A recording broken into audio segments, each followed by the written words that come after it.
Let us now incorporate the reference circuit at this point. So let me erase a portion there and draw this Zener regulator circuit, the reference, which will give you the reference voltage.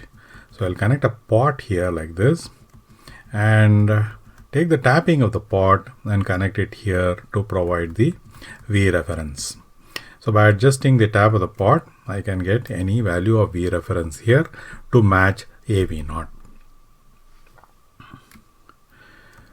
So now let us discuss how to incorporate overload protection. What happens if I overload? If I reduce the value of R0 to a very low value, then a very large current can pass, and this could be detrimental to this entire circuit, and probably the series pass element will blow off. So it is essential that you need to incorporate a overload protection circuit. So we will do that in series with the series pass. Here at this point we will have sensing a sense resistor, and the sense resistor will sense, and the drive here to this transistor will be drained off, will be drained off in such a way that the transistor will move towards the cutoff region whenever overload occurs, and thereby tries to prevent the occurrence of the overload. So that is the simple current protection circuit. Let us first discuss the simple current protection circuit. To incorporate the circuit here, I need to clear up some space. So let me move that down. I will then make the connections. Yes. So now here let me cut off that portion of the conductor, and that's where I want to insert a resistor, and here I want to insert a BJT. I will insert a BJT and connect it in this fashion here, and a resistor, and connect it in this fashion. So let me call this resistor RS. So the voltage here is V0 because it's same as V0, and the voltage here would be, there is I0 flowing through this, V0 plus I0 RS. So the voltage at this node is V0 plus I0 RS. So how does this protection circuit work? It's pretty simple. If the current is below a particular threshold value, the VBE of this transistor, let us look at this VBE of this transistor. This is VBE. So if I name this transistor as Q1 and this transistor as Q2, I can call it VBE2. So if we take this VBE2, VBE2 is nothing but V0 plus I0 RS minus V0, the way it is connected. So which is equal to nothing but I0 RS. So let us write that down. VBE2 is equal to I0 into RS. Now if I set I0, equal to the overload current, so some value of overload current beyond the rated, and I will call that one as IOC, overload current. Let us set IOC into RS as 0.6 volts, which is the VBE drop, which means that when overload current occurs, then I0 RS will be 0.6 volts, which is directly across VBE, and Q2 would have cut in, and it will be drawing a collector current, which means it will be diverting a portion of the current away from Q1 base current. So that way Q1 will receive Let me now discuss another variant of this current limiting. It is called foldback current limiting. So in this kind of current limiting circuit, you will see that when there is a overload occurs, overload current into RS is VBE. So the Q2 BJT will be biased around that 0.6 value at the overload current value, and the circuit will be delivering just the overload current value at the operating point when you are trying to draw more than the overload value. It gets limited to the overload current value. But in the case of the foldback limiting that I'm going to discuss, when you short circuit the output voltage is 0, we expect a very large current to flow, but the foldback current limiting circuit will see to it that the current will become lesser than the rated current. So how is that done? It's a small minor modification. Let me do that. So I will erase here. So foldback current limiting, let me write that down. So I am erasing this and adding resistive divider circuit like this. So I am having a resistive divider circuit, and at the center point or at the center tapping point, I will tap out and give it to the base of this. This is the only change that I am going to do.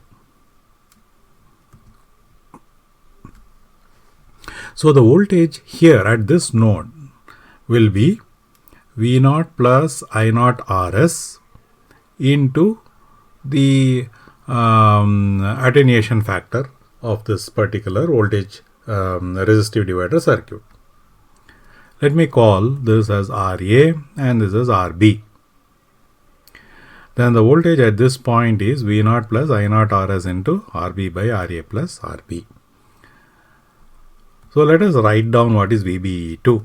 VBE2 equals V0 plus I0 RS, that is this value, this node value, into the attenuation factor RB divided by RA plus RB is this voltage value minus this voltage value, which is V0 itself. So you have minus V0. So this is the governing equation for VBE2. Now RB by RA plus RB is a constant factor, less than 1, positive. Let me call this one as alpha. So then the equation can be visualized in a much more simpler way. Alpha into V0 plus I0 RS minus V0. So I can write it as alpha I0 RS minus 1 minus alpha into V0. The same equation has been rearranged slightly. Let me move up.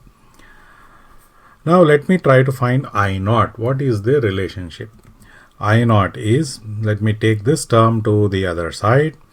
I0 will be VBE2 divided by alpha RS plus 1 minus alpha V0 by alpha RS. So here, if I short circuit, if I make R0 is equal to 0, then V0 is equal to 0. So in this equation, V0 will be equal to 0. At that time, at that instant, operating condition, the current that is flowing here, the I0 current that is flowing here will be the short circuit current. So let us call that as ISC, the short circuit current. So under the condition that you are short circuiting the output,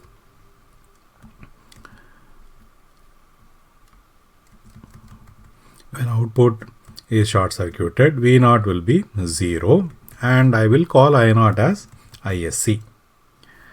So this term will vanish. So ISC is nothing but only this term, VBE2 divided by alpha RS. So if I substitute this into this equation, I get a generic equation. I naught is equal to ISC plus 1 minus alpha V naught by alpha RS. Now this is the equation for I naught. What does this imply? So let me draw the IV curve. On the x-axis I will put I naught, on the y-axis V naught. Okay, I naught versus V naught. So normally, under normal condition, the voltage V naught will be constant, fixed like this. The graph will go like that. This is at V naught up to, let us say, I rated. So I will call that one as I naught rated. So I naught rated, and this is V naught constant. I naught rated is, we know it is equal to this equation. This equation, ISC plus V naught term 1 minus alpha V naught by alpha RS. Alpha is a positive quantity, so this is a positive term. So ISC plus this term. Now when you make V naught equal to 0, when you short circuit, then I naught is nothing but ISC. So ISC has to be somewhere less than this, right? Because this term has vanished. This positive term has vanished. So it will be somewhere here. So this would be our ISC value when V naught is equal to 0. So which means that in between there will be points till it reaches this. So as your overload, let us say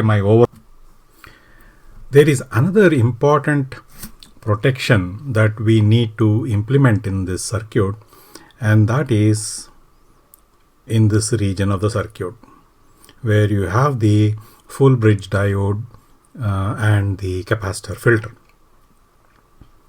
See, what happens is that if the transformer is ideal, or in cases where transformer is not there, the source will get directly connected to the capacitor through this diode. And when you switch on, at the time of switch on, it is a step voltage that is being applied to the capacitor, and the dV by dt is very high, and the capacitance is almost a short for very, very high frequency components. So therefore, you will see that there is a very large surge current that flows through the diode, through the capacitor and back here, at least at the first cycle before the capacitor gets charged. Once the capacitor is charged, from there on you will see that the current required to replenish the charge cycle by cycle is less. So let me show to you using the waveform so that we can visualize this problem and then see how we can solve it. So let me draw, this is x-axis is time axis, and let me draw here the grid voltage. If I call this as the grid voltage VG, the rectified grid voltage that would have occurred here if a resistance is connected here. The absolute value of the grid voltage VG is this. Now the current waveform which flows here, the ID current waveform, will be with respect to the peak, and we have discussed this. The from the second cycle onwards, you will see that there is a degree of equilibrium that has achieved. So you will see that the output voltage will intersect at this point, the diodes will conduct up to the peak, and then again the intersection, output voltage intersection at this point of the VG waveform, and then the diode will conduct, and so on. The problem is in the first cycle.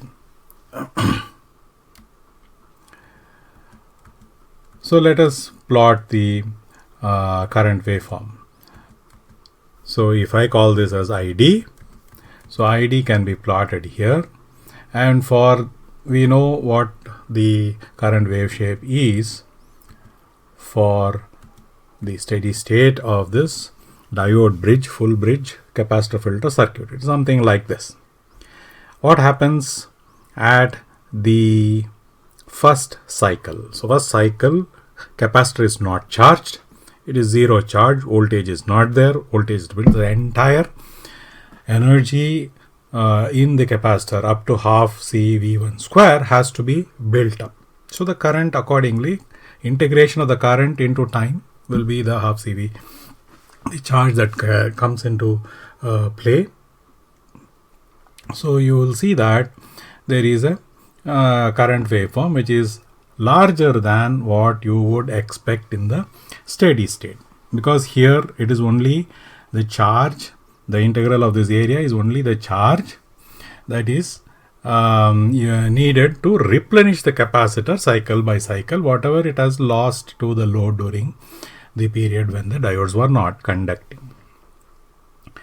So if the switch on, at the time of switch on of the circuit, if I place a switch here and switch on the VG, so when the VG is switched on, and if it so happens that the VG is starting from 0 at that point in time, then you will see a waveform, current waveform like this, and the diode is conducting throughout. The diode is conducting throughout where the capacitor voltage is following the input voltage up to this point, and the capacitor discharged separately, and the input voltage starts coming down. Diodes are reverse biased and it is turned off.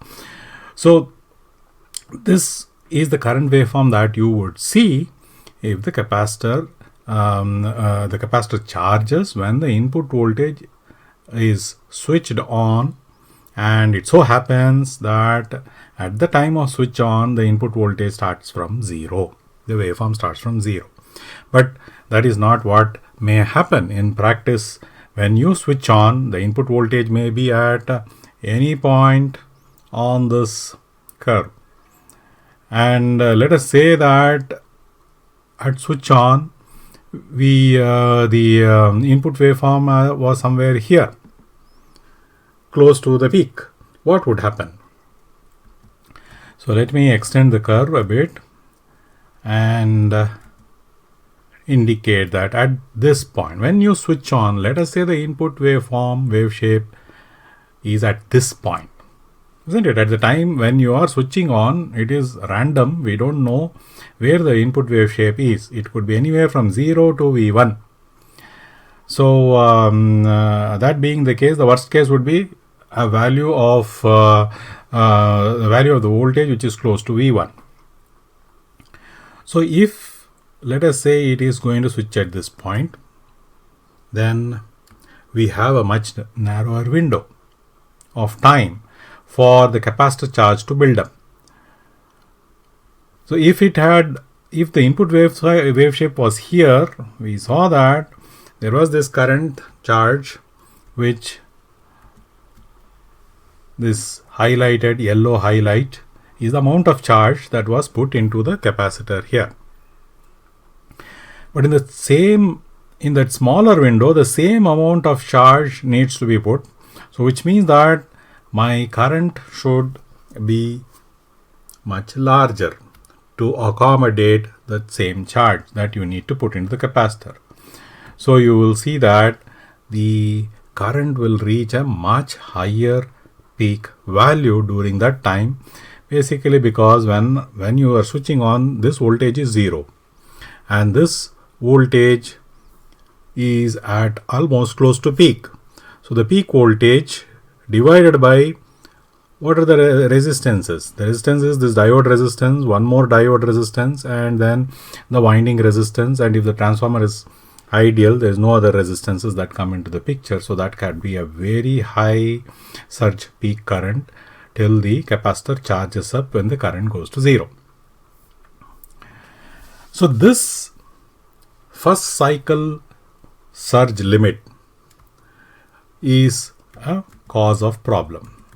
If I call this an ISM, non-repetitive peak current, non-repetitive surge current, And this is something that needs to be taken care of. Otherwise, every time you switch on the circuit, there is a chance that your capacitor or the diodes will blow in the first half cycle itself, and then it will never go to the steady state. So you have to prevent this first cycle surge current. So how do we do that?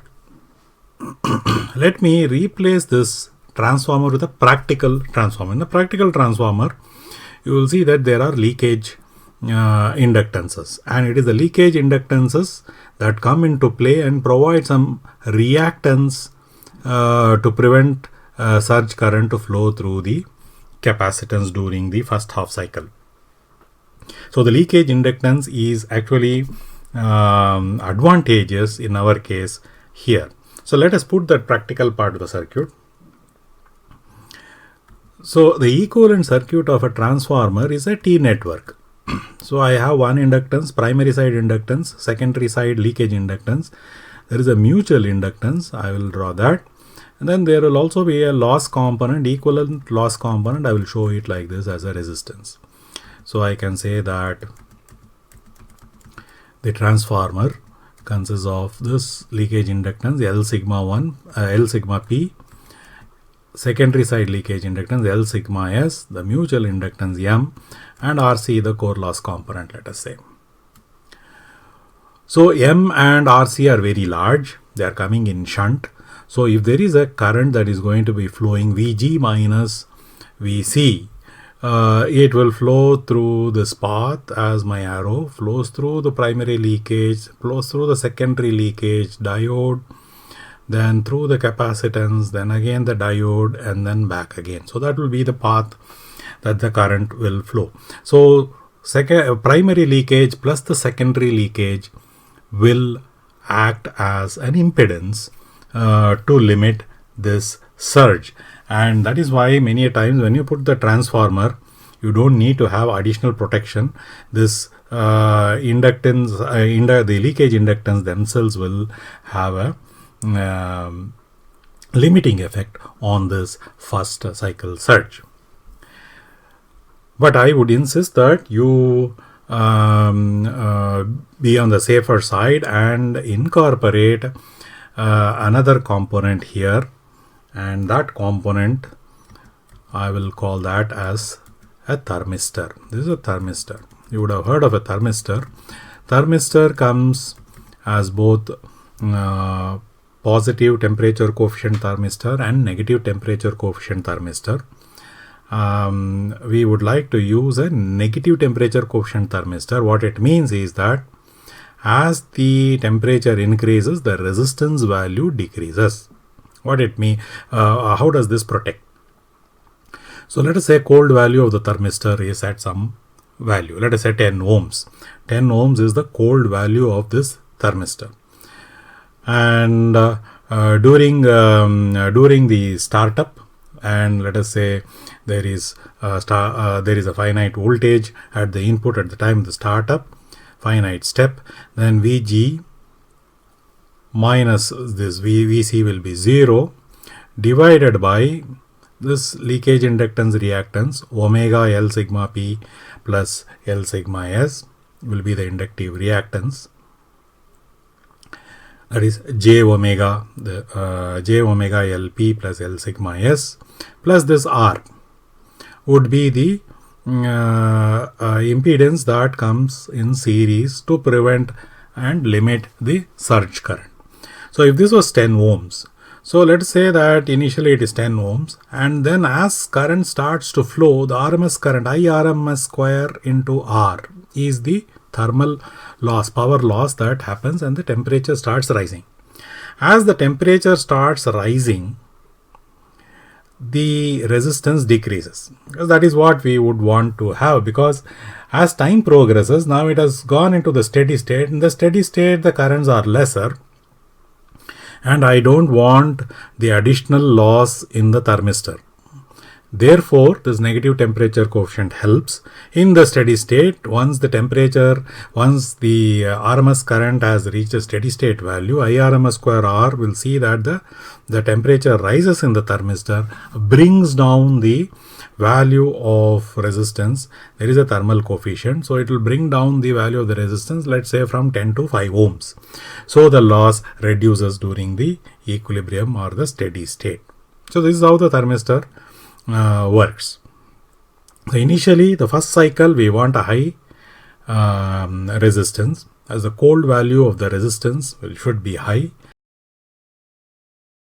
Let the resistance drop down towards 0 so that there is no loss, additional loss in the circuit. So this way you need to do surge current limiting. You can go to the net, Google for yourself the data sheet of a NTC negative temperature coefficient thermistor. I have here a typical sample NTC thermistor data sheet